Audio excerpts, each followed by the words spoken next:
नमस्कार दोस्तों, ओम नमः शिवाय। स्वागत है आप सभी का इस नए वीडियो में। जय श्री शिवाय नमस्तुभ्यम, हर हर महादेव। करवा चौथ के अगले दिन का ये छोटा सा अद्भुत सा बहुत ही दुर्लभ और बेहद सुंदर सा उपाय है। आप सभी को यह उपाय ध्यान से समझना चाहिए। क्यों? क्योंकि अगले दिन हम सभी की पंचमी तिथि रहती है, अर्थात कार्तिक मास की परमा पंचमी तिथि और कार्तिक महीने में ही चतुर्थी को पड़ता है करवा चौथ का दिन। तो करवा चौथ के विशेष और दुर्लभ व्रत रखने के बाद अगले दिन पर कार्तिक मास की पंचमी तिथि पर कौन सा छोटा सा सुंदर विशेष उपाय करना चाहिए, जो कि गंगा जल से हम सभी को करना है। माता तुलसी जी के समर्पित, माता तुलसी जी के निमित्त ये छोटा सा अद्भुत सा विशेष उपाय है, जो कि आप सभी को अच्छे से समझ करके एक बार जरूर रूप से करना चाहिए। यदि आप यह उपाय करते हैं तो आपके घर में धन धान्य ऐश्वर्य कीर्ति और मां अन्नपूर्णा की विशेष रूप से कृपा होती है, जो कि करवा चौथ के ठीक अगले दिन ही किया जाता है। तो कैसे करेंगे और किस क्रिया अनुसार करेंगे, संपूर्ण विधि और संपूर्ण जानकारी जानेंगे और समझेंगे पूज्य गुरुदेव जी की अनुकंपा कृपा से। तो चलिए जानते हैं और समझते हैं, लेकिन प्लीज उससे पहले वीडियो को लाइक अवश्य रूप से करिएगा। और यदि आप चैनल पर नए हैं या फिर हमारी आवाज पहली बार सुन रहे हैं तो चैनल को सब्सक्राइब अवश्य रूप से करें और वीडियो को लाइक तो जरूर रूप से करें। देखिए, इस वीडियो में हम कुछ विशेष उपायों के बारे में बात करेंगे, जैसे कि 4 उपाय रहेंगे और ये चारों उपाय आप सभी को पंचमी तिथि पर करने हैं कार्तिक मास की। देखिए, कार्तिक महीने की पंचमी तिथि पर कर रहे हैं, कार्तिक का महीना और हम माता तुलसी जी के निमित्त कोई पूजा पाठ ना करें या उनके निमित्त उपाय ना करें, ऐसा हो ही नहीं सकता, क्योंकि कार्तिक के महीने में माता तुलसी की जी की सबसे ज़्यादा विशेषता और महत्वता होती है। इस बात का सभी लोगों को ज्ञात होगा ही, और जिनको न ज्ञात हो तो उन्हें हम बता दिया जाए कि माता तुलसी जी की सबसे ज़्यादा विशेष रूप से पूजा होती है, तो वह कार्तिक के महीने में होती है। करवा चौथ के दिन हम माता तुलसी जी की पूजा आराधना तो करेंगे ही करेंगे, गंगा जल वगैरह समर्पित करेंगे, लेकिन ठीक अगले दिन करवा चौथ के अगले दिन अर्थात पंचमी तिथि के दिन हम वही गंगा जल माता तुलसी जी को कैसे समर्पित करेंगे और हमें की समर्पित करने के क्या क्या लाभ है, चलिए जानते हैं। तो बात करते हैं अपने पहले उपाय की। हम सभी को पहले उपाय कैसे करने चाहिए। पहला उपाय हम सभी को क्या करना है, गंगा जल का अगले दिन अर्थात पंचमी के दिन सबसे पहले क्या करेंगे, अपने घर के नजदीकी किसी भी तुलसी के वृक्ष के समीप जाएंगे और वहां पर लेकर के जाएंगे एक खाली कटोरी, ठीक, और थोड़ा सा लेकर के जाएंगे गंगा जल, जिसमें हमारे पास गंगा जल हो। जिस भी बॉटल में गुलाब बॉटल है जो छोटी सी, उसमें जो गंगा जल है वह लेकर के जाएं और खाली कटोरी लेकर के जाएं। ठीक, सब कब कर रहे हैं, सुबह भी कर सकते हो, शाम को भी कर सकते हो, आप पंचमी तिथि रहेगी। अपन जहाँ पर भी माता तुलसी जी का पौधा हो वहाँ पर जाएंगे, सबसे पहले एक छोटी सी खाली कटोरी लेंगे। यदि यहाँ पर आप देख रहे हो कि माता तुलसी जी का ये जो गमला है बना हुआ है, इसके ऊपर यदि बड़ा सा स्थान रहता है, यानी कि बहुत ज़्यादा खाली स्थान है, तो आप एक छोटी सी कटोरी रख के उसमें 3 बार गंगा जल डालेंगे। कितनी बार डालेंगे, ध्यान दीजिएगा, 3 बार गंगा जल डालना है। क्या नाम लेंगे, ओम नमो भगवते वासुदेवाय नमः, अर्थात भगवान वासुदेव जी का 3 बार नाम लेंगे। ठीक, 3 बार नाम लेकर के आपने गंगा जल डाल दिया, वह कटोरी वहीं रहने दें। अब इसके बाद एक गोल बाती के घी का दीपक प्रज्वलित करिएगा। कैसा दीपक, एक गोल बाती का घी का दीपक आप सभी को प्रज्वलित करना है। कटोरी वहीं पर रहनी देनी है। यहाँ पर आपको नीचे दिख रही होगी, परंतु आपको नीचे नहीं, यहाँ पर ऊपर रखनी। छोटी सी कटोरी लीजिएगा ताकि वह रखी रहे, अर्थात माता तुलसी जी को आप ये गंगा जल जो समर्पित कर रहे हैं, ये भोग के रूप में समर्पित कर रहे हैं, ना कि इससे माता तुलसी जी का आप अभिषेक कर रहे हैं। गंगा जल समर्पित कर दिया, ठीक, जलपान करा दिया माता जी का। उसके बाद एक दीपक समर्पित कर दिया, दीप दान कर दिया, घी का दीपक दान करेंगे मिट्टी का। ठीक है, गोलबाती का इस बात का ध्यान दीजिएगा, यहाँ पर आप सभी को समझाने के लिए गोलबाती का ही दीपक दिखाया गया है। अब जैसे ही कुछ देर बाद आपका ये दीपक मंगल हो जाता है, भगवान हरि का नाम लेकर के आपने दीपक समर्पित करा था, दीपक के मंगल हो जाने के बाद आप इस गंगा जल को यहाँ से उठाएंगे और यह गंगा जल यहाँ से उठा करके लेकर के जाना है अपने घर के नजदीकी किसी भी बेल वृक्ष की जड़ पर ले जाकर के इस गंगा जल को समर्पित कर देंगे। ध्यान दीजिएगा, बेल वृक्ष की जड़ में सदैव माता लक्ष्मी जी का वास होता है, और बेल वृक्ष की जड़ में आप भगवान हरि को समर्पित किया हुआ ये गंगा जल जो लेकर के आ रहे हैं, उन्हीं के नाम से जो आपने रखा था भोग के रूप में, इसको लेकर के आएंगे और इसको माता तुलसी जी के नाम से, माता लक्ष्मी जी के नाम से बेल वृक्ष की जड़ में समर्पित करेंगे। इससे आपके घर में कभी भी धन दान ऐश्वर्य कीर्ति और वैभव की कमी नहीं होती। तो इस बात का विशेष रूप से ध्यान रखते हुए लक्ष्मी जी का नाम लेकर के ओम श्री नमः या फिर ओम महालक्ष्मी नमः यह नाम लेते हुए बेलपत्र की जड़ में आप सभी को ये जो बचा हुआ गंगा जल है इसको समर्पित कर देना है, अभिषेक करके चले आना है। केवल इतना ही करना है और कुछ भी नहीं करना है। यदि आप इतना करते हो पंचमी तिथि पर कार्तिक मास की, तो आपके घर में धन धान्य की ऐश्वर्य कीर्ति की वैभव की सदैव पूर्ति होती है। साथ ही साथ पंचमी तिथि के दिन एक छोटा सा काम हम सभी और भी कर सकते हैं धन के लिए ही। यदि जिन भी लोगों को यह उपाय ज़्यादा बड़ा लग रहा हो या ज़्यादा डिफिकल्ट या ज़्यादा कठिन लग रहा हो, तो वह दूसरा उपाय करेंगे। दूसरा कौन सा उपाय है, ध्यान दीजिएगा, दोनों में से कोई सा भी एक उपाय कर सकते हैं। थोड़ा सा गुड़ लेंगे और एक कटोरी जल लेंगे। यह उपाय बहुत ज़्यादा सोना भी लग रहा होगा, लेकिन गुरु जी कहते हैं कि सबसे ज़्यादा सरल और सबसे ज़्यादा कार्यकारी यह उपाय होता है कार्तिक के महीने में, क्योंकि कार्तिक के महीने में माता तुलसी जी की जैसा बताया गया कि सबसे ज़्यादा पूजा अर्चना होती है। और कार्तिक के महीने में यदि गुड़ मिश्रित जल माता तुलसी जी को हम सभी समर्पित करते हैं, तो हमारे घर में धन धान्य की, यश वैभव की कीर्ति सदैव बनी रहती है और माता लक्ष्मी की कृपा बनी रहती है। क्यों? क्योंकि भगवान हरि हमसे सदैव प्रसन्न रहते हैं।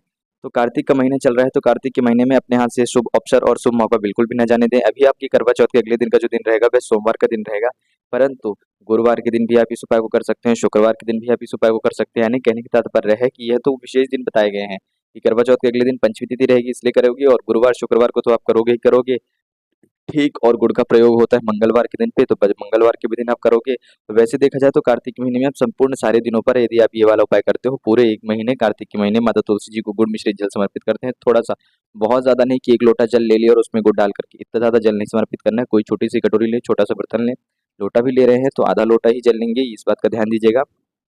और गुड़ मिश्रित जल माता तुलसी जी को डेली समर्पित करिए। यदि गुड़ मिश्रित जल माता तुलसी जी को आप डेली समर्पित करते हो भगवान श्री हरि का नाम लेकर के, तो आपके घर में धन, वैभव, यश, कीर्ति की संपूर्ण रूप से पूर्ति होती है। परंतु यहाँ पर एक छोटा-सा विशेष नियम है, वीडियो को पॉज़ ना करें, ना वीडियो में आगे बढ़ें, ना वीडियो को स्किप करें। क्या कि जब आप जो जल समर्पित करोगे गुड़ मिश्रित वाला जल, ये चाहे आप जब भी करो, डेली करो या एक ही दिन करो या पंचमी तिथि पर करो, 7 बार रुक करके जल समर्पित करना है। कितनी बार? 7 बार रुक करके जल समर्पित करना है और 7 बार आपको भगवान हरि और माता लक्ष्मी जी का नाम लेना है।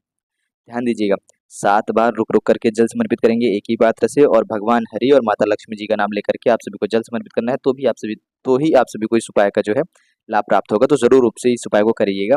करवा चौथ के अगले दिन तो विशेष रूप से करना ही करना है।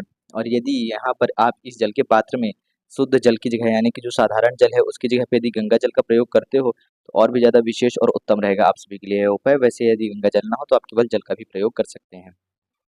बात करते हैं हम अपने अगले तीसरे उपाय की। तो देखिए, कार्तिक का महीना चल रहा है, हमने धन वैभव के लिए पूजा आराधना कर ली, लेकिन किसी भी व्यक्ति के घर का जो सबसे बड़ा धन होता है, यानी कि किसी भी परिवार के लिए जो सबसे बड़ा धन होता है, वह होता है अन्न। उस घर का जो अन्न होता है, वह यानी कि उस घर का जो पालन-पोषण करता है, वह सबसे बड़ा धन माना जाता है, ठीक?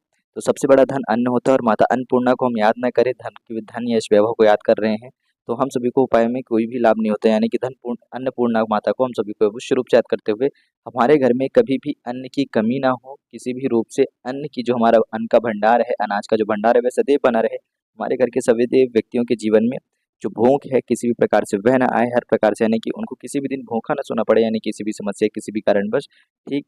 उनको हमेशा कहीं न कहीं से अच्छा भोजन प्राप्त होता रहे, ऐसी माता अन्नपूर्णा कृपा बनी रहे। तो एक छोटा-सा कार्य अवश्य रूप से करना चाहिए। क्या करेंगे? करवा चौथ के अगले दिन दान एक करना चाहिए।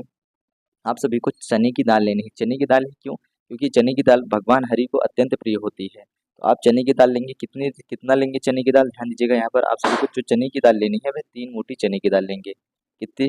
3 मुट्ठी आप सभी चने की दाल लीजिएगा और 3 मुट्ठी चने की दाल किसी भी एक सफ़ेद कपड़े में रख करके आपको अच्छे से पोटली बना करके, और साथ ही साथ इसमें यदि आप और कुछ भी देना चाह रहे हैं, जैसे कि कुछ पैसे दे रहे चाह रहे हैं, 50, 100, 11, 101, तो इसी इसी पोटली के अंदर डाल दें और साथ ही साथ कुछ और चीज़ें जो दान देना चाह रहे हैं आप अपनी इच्छा अनुसार, तो उसको डाल दें, परंतु सफ़ेद कपड़े का ही प्रयोग करिएगा और 7 मुट्ठी चने की दाल ज़रूर रूप से रखिएगा और इसके साथ कुछ पैसा रखें। यदि कुछ नहीं समझ में आ रहा है तो 3 मुट्ठी चने की दाल, माफ़ करिएगा, 3 मुट्ठी चने की दाल यहाँ पर इसीलिए आप सभी के लिए लिख दिया गया है, और कुछ पैसे इसी सफ़ेद कपड़े में डाल करके पोटली बना करके अपने घर में नहीं, किसी भी मंदिर के पंडित जी को देंगे। क्या करेंगे आप? किसी भी मंदिर में जा करके वहाँ के जो पंडित जी हैं, पुजारी जी हैं, उनको दान अर्पित करके आएँगे।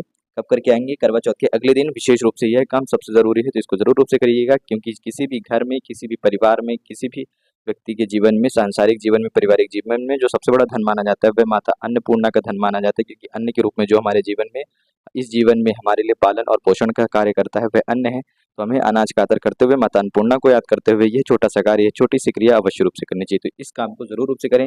भगवान हरि, माता लक्ष्मी जी का नाम लें, माता अन्नपूर्णा का नाम लें और उनके नाम से छोटा-सा दान ज़रूर रूप से करें। तो ये छोटा-सा कार्य सभी लोगों को करना है, चाहे महिलाएँ करें, चाहे पुरुष करें, चाहे बच्चे करें, किसी से भी कराएँ, लेकिन करिएगा ज़रूर। बात करते हैं हम अपने अगले अंतिम और चौथे उपाय की।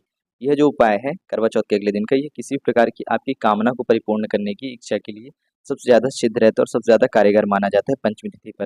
क्या करेंगे? एक शुद्ध तांबे के लोटे में थोड़ा-सा जल लीजिएगा, ठीक? साथ ही साथ इसमें गंगा जल मिलाइएगा। यदि आपके पास गंगा जल अधिक मात्रा में है, अतिरिक्त मात्रा में, बहुत अच्छी बात है, पूरे जल की पूरे की पूरा लोटा जो है जल का पात्र है, इसको गंगा जल से भर लें। यदि नहीं है तो 2 से 3-4 बूँद गंगा जल डालें और बाकी पूरा जल रखें। गंगा जल डाल लिया, साथ में लेंगे आप शमी पत्र, ठीक? शमी पत्र लेंगे, गंगा जल लेंगे, अब इसी शमी पत्र को भी इसी जल के पात्र में डाल देना है, गंगा जल के साथ-साथ जो आपने जल डाला है, ठीक है? गंगा जल और शमी पत्र ये सारी चीज़ें मिला ली है। शमी पत्र ध्यान दीजिएगा, आपके घर में किसी भी प्रकार की धन, वैभव, इच्छा, मनोकामना, यानी कि यश, वैभव, किसी भी चीज़ से जुड़ी हुई जो आपकी इच्छा, मनोकामना है, वह परिपूर्ण करता है। और गंगा जल जो है आपके जीवन से हर प्रकार के पाप, दुष्कर्म, यानी कि जो आपके जीवन में हर प्रकार की किसी भी प्रकार की गलतियाँ जो रहती हैं, उनके उनसे जुड़े जो कष्ट आपको मिलते हैं, उनको, संशय को नष्ट करता है, यानी कि समापन करता है, संपूर्ण रूप से उनकी पूर्ति करता है। संपूर्ण रूप से उनकी पूर्ति रूप से समापन करेगा। क्या करेंगे? जैसे ही आप अपने घर के नज़दीकी किसी भी शिव मंदिर में पहुँचेंगे, वहाँ पहुँच करके जो आपके पास शमी पत्र मिश्रित गंगा जल वाला एक लोटा शुद्ध जल है, उससे भगवान शिव जी का अभिषेक करिएगा, परंतु बहुत ही धीमी धारा में करें। यहाँ पर आप सभी को शमी पत्र बाहर दिख रहा है जल के पात्र के अंदर, आप सभी को समझाने के लिए रखा गया है, परंतु शमी पत्र आप सभी को इसी जल के अंदर रखना है। डाल करके रखा है, उसको निकालिएगा नहीं बाहर, यहाँ पे सिर्फ आप सभी को दिखाने के लिए रखा हुआ है। ठीक, अब यह जो शमी पत्र अंदर है जल के पात्र के अंदर, इसको इस प्रकार से जल समर्पित करें कि शमी पत्र इसी जल के पात्र में रहे, लोटे में ही रहे, केवल जल आए। इस प्रकार से धीरे धीरे जल समर्पित करिएगा, पूरा एकदम से तेजी से मत समर्पित करें कि शमी पत्र भी साथ में जल के साथ में बाहर आ जाए। और सभी को जैसा कि पता है कि शिव जी के ऊपर जल जब समर्पित होता है तो उत्तर दिशा की तरफ मुंह करके जल समर्पित किया जाता है। इस बात का विशेष रूप से ध्यान रखिएगा, आप सभी को पुनः से याद दिलाने के लिए बताया गया है। जल जैसे ही समाप्त होगा, शमी पत्र इसमें थोड़ा सा जल बचेगा और शमी पत्र बचेगा, उसको निकालिएगा। और फिर माता अशोक सुंदरी वाले स्थान में जल समर्पित करने के बाद तुलसी का यह जो आप सभी के पास शमी का पत्र है, इस शमी के पत्र को समर्पित करते हुए माता अशोक सुंदरी जी से प्रार्थना याचना करेंगे। ध्यान दीजिएगा, जब आप माता अशोक सुंदरी जी को प्रसन्न करते हैं, उनसे प्रार्थना याचना करते हैं, तो उनसे की हुई प्रार्थना याचना भगवान शिव तक जाती है और आपके हर कार्य हर काम परिपूर्ण होते हैं। आपकी हर बाधाएं हर कष्ट जो है आपके जीवन से संकट जो है वह दूर होते हैं और उस कार्य से जुड़ी हुई जितनी भी समस्याएं थी वह दूर होकर के आपके कार्य भी परिपूर्ण होते हैं। तो कार्तिक माह में करने वाले कोई भी शुभ कार्य, कोई भी विशेष कार्य को करने से पहले इस छोटे से विशेष उपाय को अवश्य रूप से करिएगा। आपके जीवन में वह कार्य अवश्य रूप से सफल होगा। इस माह में आपको सफलता अवश्य रूप से मिलेगी। तो बहुत ही छोटे छोटे दुर्लभ से उपाय थे जो कि पंचमी तिथि है और कार्तिक महीने के इस पंचमी तिथि पर कर सकते हैं, कार्तिक माह की किसी भी अन्य दिनों पर भी कर सकते हैं कुछ उपायों को। तो कैसे करना था, किस क्रियानुसार करना था, संपूर्ण विधि संपूर्ण जानकारी दी गई है पंचमी महीने की करवा चौथ के ठीक अगले दिन हम सभी को कौन कौन से उपाय करने चाहिए। बहुत ही सरलता और सहजता से बताए गए हैं। यदि कुछ प्रश्न हो तो कमेंट में जरूर पूछेगा। यदि वीडियो पसंद आई हो तो वीडियो को लाइक और चैनल को सब्सक्राइब अवश्य रूप से करें। जय श्री शिवाय, नमस्तुभ्यम, हर हर महादेव, ओम नमः शिवाय।